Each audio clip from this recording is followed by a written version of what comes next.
एक जंगल में कई सारे जानवर रहते थे। उस जंगल का राजा सफेद शेर था। सफेद शेर अपनी पत्नी शेरनी के साथ रहता था।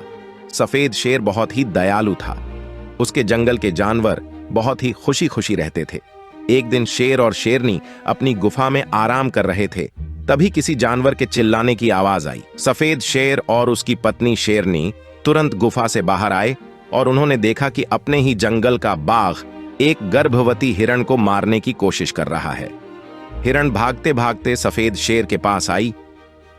महाराज, मेरी रक्षा कीजिए, ये कालिया बाघ मुझे खा जाएगा। फिर सफेद शेर कालिया बाघ को रोकते हुए बोला, अबे ओ कालिया, तुम्हें दिखाई नहीं दे रहा है कि हिरण गर्भवती है और ऊपर से उसका शिकार करने जा रहा है। तुम्हें चुल्लू भर पानी में कहीं डूब मरना चाहिए। देखो, ज्यादा बकवास करने का टाइम नहीं है मेरे पास। मुझे बहुत जोर से भूख लगी है और इससे तुझे क्या, मैं किसी को भी मारूं या ना मारूं, तुम मेरे बीच में ना ही पड़ो तो अच्छा है। सफेद शेर गुस्से में दहाड़ मारते हुए कहता है, तेरी ये हिम्मत, तुमने जंगल के राजा से बदतमीजी किया। अब देख मैं तेरा क्या हाल करता हूं। सफेद शेर ने कालिया बाघ को बहुत बुरा भला कहा और उसे जंगल से निकाल दिया। महाराज, आपका बहुत बहुत धन्यवाद। अगर आप नहीं होते तो शायद आज मैं इस दुनिया में नहीं रहती। अरे कैसी बातें करती हो तुम, मैं इस जंगल का राजा हूं। मेरा यह कर्तव्य है कि अपने जंगल के जानवरों का रक्षा करूं। इधर कालिया जाते जाते गुस्से में होकर सोच रहा था, राजा की ये हिम्मत कि उसने मुझे जंगल से निकाल दिया। उस राजा की तो ऐसी की तैसी। तभी कालिया को एक गुफा दिखाई देता है। अरे वाह, कितना प्यारा गुफा है। थोड़ा देर आराम कर लेता हूँ, फिर सोचता हूँ क्या करना है। ये सोचते हुए कालिया गुफा में चला जाता है। वह गुफा कोई साधारण गुफा नहीं था, वह एक शैतानी गुफा था।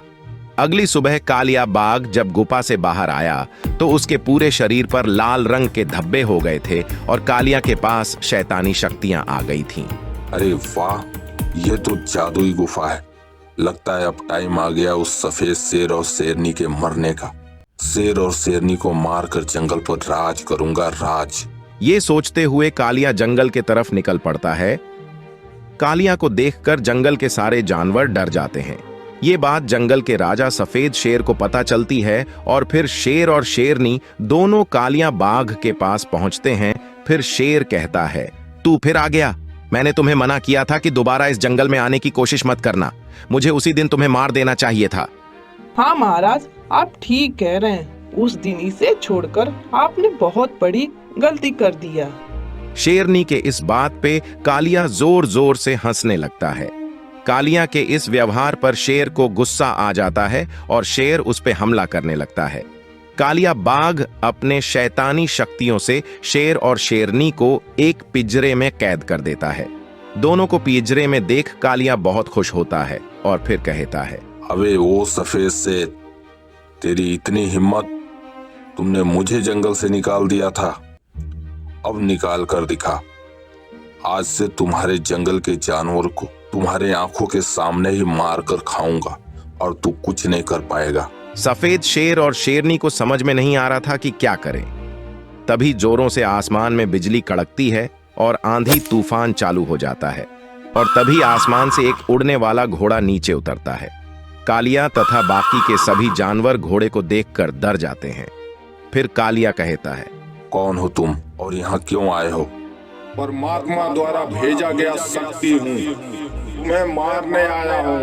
अब तुम्हारा पाप का घड़ा भर गया है। इतना सुनते ही कालिया घोड़े पर अपनी शक्ति का प्रयोग करने लगा, परंतु घोड़े के शक्ति के आगे कालिया की शैतानी शक्ति कोई काम नहीं करती और वो जमीन पे गिर जाता है और मर जाता है। फिर घोड़ा अपनी शक्तियों से शेर और शेरनी को पिंजरे से मुक्ति करता है। सभी जानवर घोड़े को धन्यवाद करते हैं और फिर घोड़ा आसमान की तरफ उड़ जाता है। इस तरह अब सभी जानवर फिर खुशी खुशी रहने लगते हैं। और भी मजेदार वीडियो पाने के लिए हमारे चैनल को सब्सक्राइब करें तथा बेल आइकन को दबाना ना भूलें। फिर मिलेंगे एक मजेदार कहानी के साथ। तब तक के लिए बाय बाय।